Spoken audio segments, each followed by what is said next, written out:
Hey guys, Hens here. A little bit of a different video. So this PTB, there was no dev update, but I still kind of want to go over the changes, what I think of them, especially while the new killers obviously just released.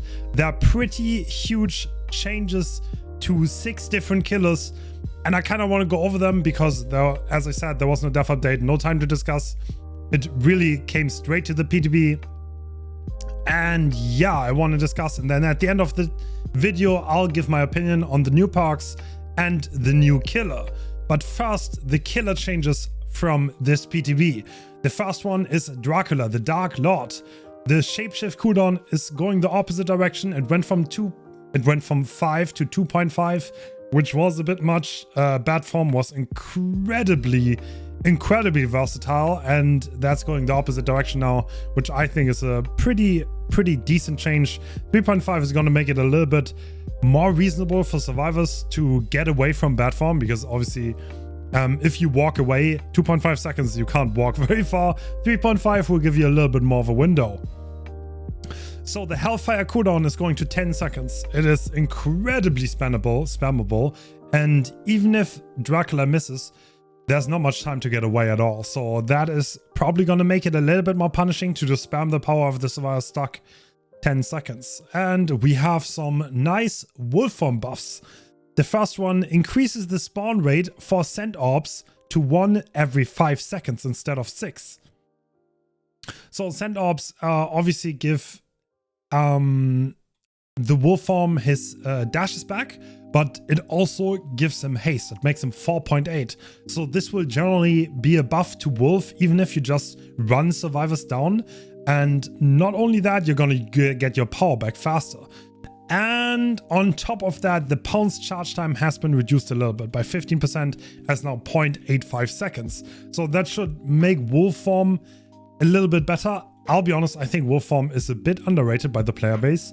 Vampire form is just a lot easier to handle and to maneuver. And I think a lot of the players never got to wolf form because they started playing Dracula.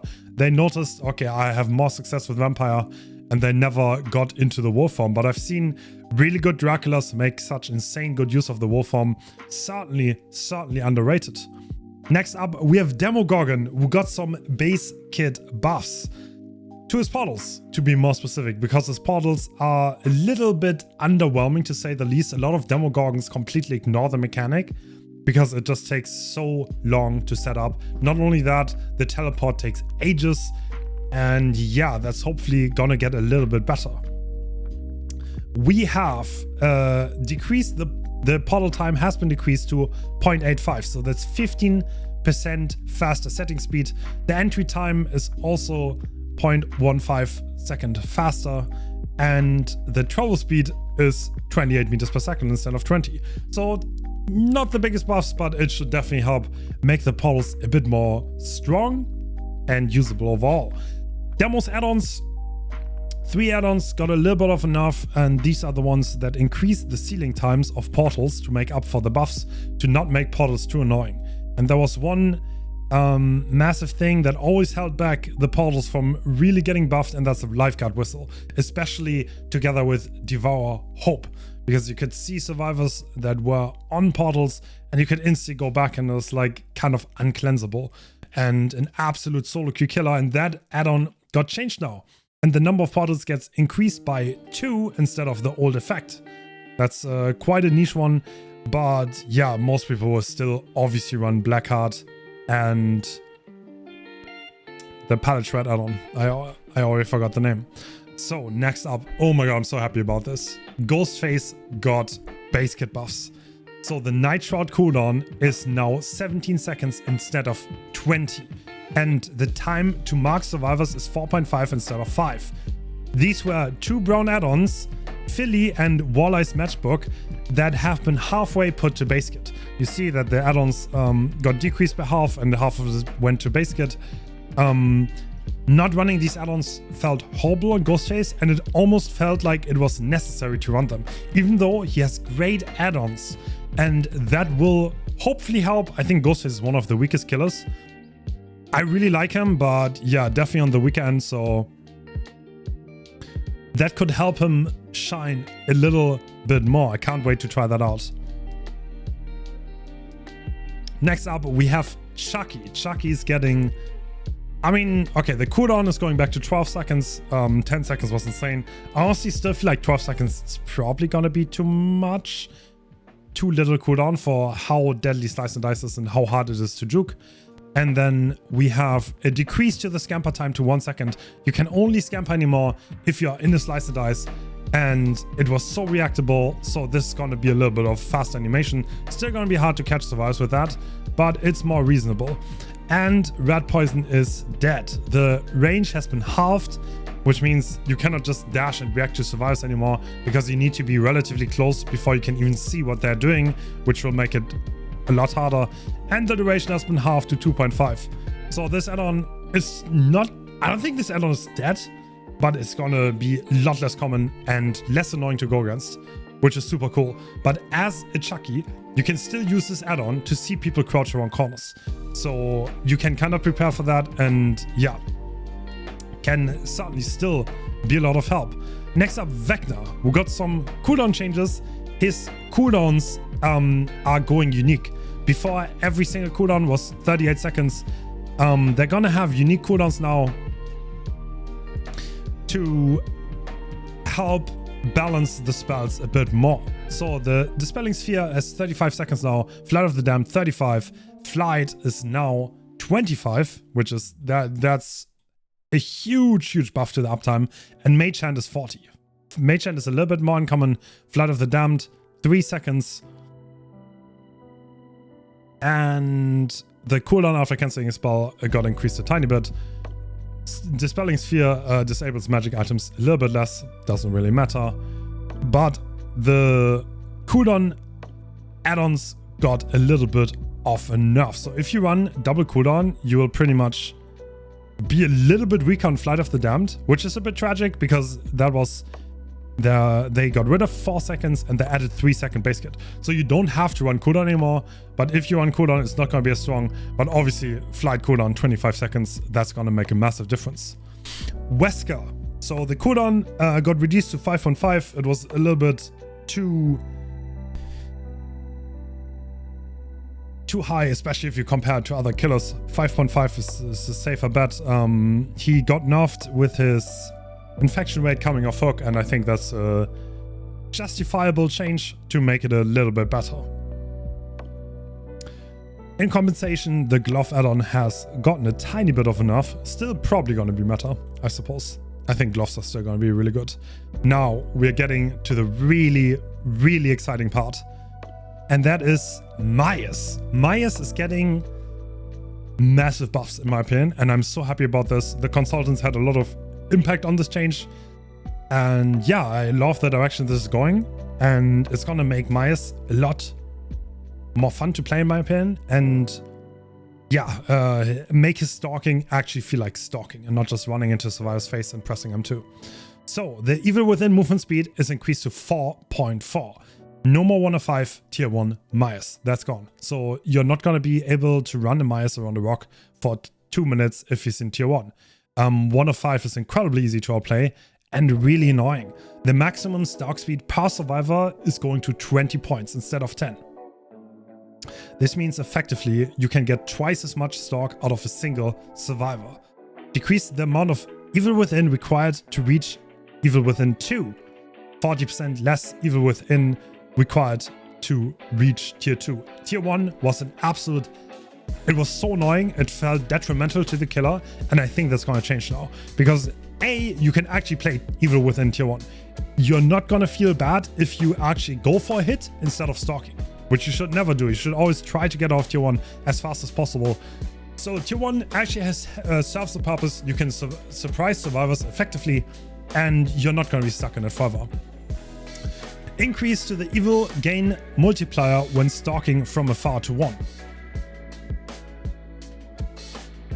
Was 0.1. So the effectiveness of stalking from far was 10% of the usual value, and if you're really close to a survivor, then it was 100%. This is getting reversed now. because decrease evil within, gain multiplier when stalking from close to 0.4. So if you just run into a survive phase and you press stalking, that is not going to be the strategy that you should go for. Right now, it would be better for you to actually try to find sneaky angles on survivors on generators and stalk them that way, which I think is more in line with what stalking is supposed to mean. I like this a lot more than the old meta, and it kind of puts justice to Myers as a killer, I think. He deserves to be a stalk killer and not just run into your face and press him too. So there are pretty big add-on changes. Fragrant Tuft of Hair, this is Infinite Tier 3, has doubled the requirement, but keep in mind, it's going to be so much easier to stalk. So much easier to stalk. 20 points per survivor. If you catch one survivor on a gen that doesn't see you and you get all those 20 points, well, there you go. You literally have Infinite Tier 3 after that. So, I mean, it was full stalk. I don't think this nerf is as big as it might seem, because you will just be able to stalk way faster and more efficiently. Lock of Hair, that is gives evil within tier 3 40 seconds moderation. Used to be 100%. Super troll add-on got reduced to 50% to be just in line with the green add-on, which gives 30 seconds. So this is a really good add-on and probably going to be a meta add-on from now on. Judith Tombstone. This allows you to more survives without losing your tier 3. That needs 20 stalk now. Was 10. So yeah, that's one full survivor fully stalked to reach that. Now, Tombstone piece was 7.5, is 15. I think this is still going to be meta. I still think this is going to be insane because the stalking buffs are so good. So that might need some more work, but twice the amount, it's going to take some time. Scratch Mirror, decrease evil within, movement speed with 4.2. So Scratch Mirror is going to stay 105. It's not going to go to 4.4 because that would be a little bit too oppressive to have wall hacks with 4.4 in tier 1. Yeah, I would suspect these changes will make Myers a lot better to play. Is he gonna be a high tier killer? No, he's not. He's still in a basic and 1 killer with some nice benefits, but I think playing him will feel better with this, because you can play basic and Myers now. You will be able to get your tier 3 in a reasonable time frame. It will just simply not feel as bad, especially tier 1 is so much better with these changes. Really happy the direction this is going. Might not be the end of the road for Myers, but yeah, very happy about this. So what do we have? Killer updates. For the first time, each token is interacted with by a survivor. That totem or chest is blocked for 16 seconds. Dominus gets doubled in value. I still think survivor killers need notification for this. 16 seconds block was 8 seconds. It's okay. I think there are better pocs. Human Greed, you see unopened chest hours and survivors are revealed for 3 seconds when they enter 8-meter radius, with a lower ability to kick the gens, 30 to 20. Alright, so Languid Touch got a pretty significant buff actually. The cooldown went from 20 to 5 seconds. Already arguably the best perk to get rid of exhaustion for survivor. A lot of the spirit mains swear by this perk and say it's better than genetic limits, even if you just have to hit survivors to injure them. This will consistently get rid of Iron Will. So strong perk is going to be even stronger now. Weave Attunement. The dropped item range got decreased to 8 meters instead of 12. That is going to make it less severe, and more importantly, affected survivors see the item's aura. I'm not even sure if this is necessary. I think I would have left this at 12. But yeah, I mean, the fact that affected survivors see the item now, massive game changer. Obviously, you see the icon that you are being revealed, but I don't want to look for a key. There's somewhere in the grass. That's just totally unreasonable within a 60-meter radius. Sorry, 12. And yeah, that's going to change now. You can just see the item, you can pick it up and do whatever. When a survivor picks up a survivor item, they suffer oblivious for 30 seconds. Cool. Alright, decrease the time it takes to unlock a chest to 8 seconds. That's cool. Don't mind. Ace in the hole. When retrieving an item from a chest, there's a 100% chance that an ultra rare add-on will be attached to it. And now 100% chance to have a second add-on. That's cool. Ace in the hole is a very cool perk. You also keep your add-ons of the item if you escape. So yeah, don't mind the buff. Invocation, Weaving Spiders. No game claim changes. Pharmacy can now unlock chests 200% speeds without being injured. Cool. Plunderous Instinct, 64 meter on the chest range. And a little bit of an increase on the higher rarity item. And Scene Partner activates when you're in the killer territories. When you look at the killer scream, then the killer's... When you look at the killer scream, then see the killer aura for 6 seconds. There's a chance you will scream again, and you see it for additional 2 seconds. The cooldown is now 40 instead of 60. That's a pretty cool... Alright, cool. Okay, enough talk about that. Let's go over the new killer, right? So I made a video on the Hens guy, if you haven't seen it. New killer, the Houndmaster. It's a pretty cool killer. I'm not sure if I'm gonna enjoy the killer as much. It does feel clunky. I think that's my main complaint about it. The dog is cool, but using the power feels clunky. I don't know if that will ever go away, or if it's possible to go away. But yeah, the dog is cool. It's cool to control it, but like the constant POV shifts, it just feels a little bit off. I'm not a massive fan of the perks for this chapter. So the first one, All Shaking Thunder. If you fall from height, you have a lunge increase of 75% for 16 seconds. This perk is pretty cool. It's very situational. As a survivor, you'll probably be able to tell if a killer tries to use this. We'll need to see how often this comes into play, but I think you can definitely surprise survivors with this. Skirt Shift Jacked Compass. When survivor is unhooked from a non-skirt shock, it becomes a skirt shock. And when you hook on a survivor on a skirt shock, the hour of the generator with the most progress is revealed for 10 seconds. I think this perk is a little bit power crap by agitation. Sure, like if you don't make a skirt shock, you can just hook on a normal one, and you can kind of like get rid of bad pain rest RNG, and you can still get it on the second one. So I think this is a pure pain rest support perk. Is this better than agitation? I am not sure. I'm not sure. That's the question, right? I think I would rather throw something like Deadman's on if I want to support pain rest. But yeah. And no quarter. When a survivor reaches 75% of a self heal, they're faced with continuous skill checks. If one of these skill checks is missed or the heal is interrupted, the survivor becomes broken. So, period. If you start self-carrying or healing with a medkit and it gets interrupted by any means, 30 seconds of broken. That is actually not bad. That is not bad against medkit meta, against stuff like resurgence. There are a lot of things, and obviously the continuous skill checks. There are going to be some fun doctor builds with this, I'm sure of it. This is quite a niche perk, but it definitely has its use.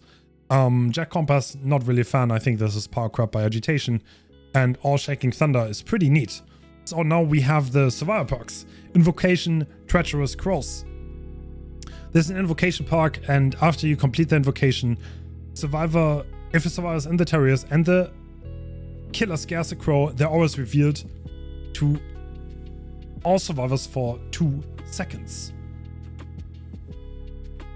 So this means survivors will get constant updates on the killer. This is a support perk.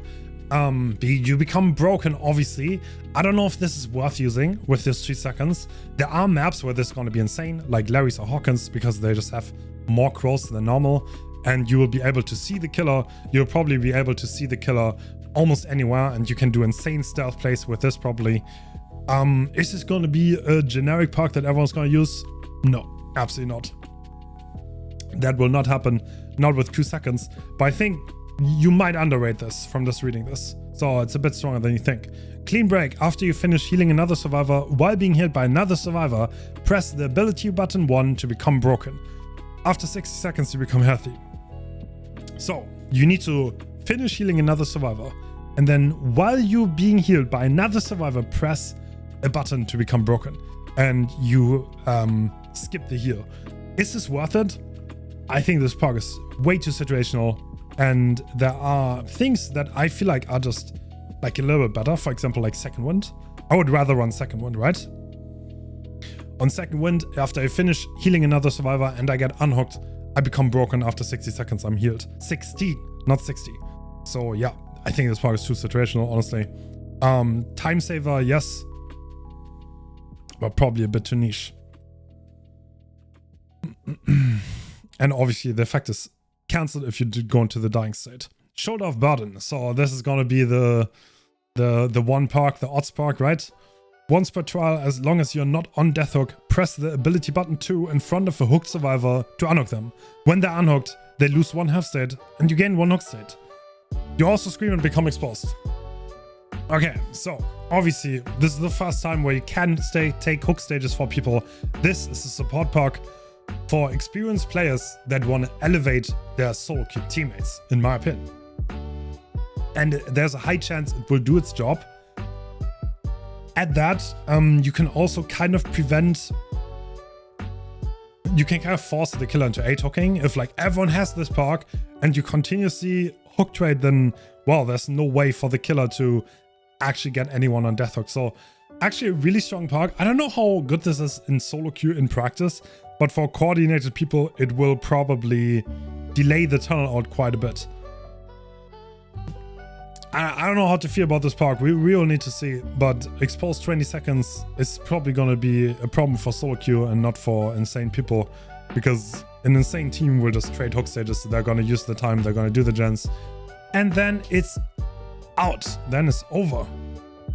Yeah, the survival perks, the invocation is incredibly niche. Relatively cool concept. Probably better than you might think from reading this, especially with Eyes of Belmont. But yeah, still incredibly niche. Clean break. Don't like the perk. I don't know. I'm not a big fan of this perk.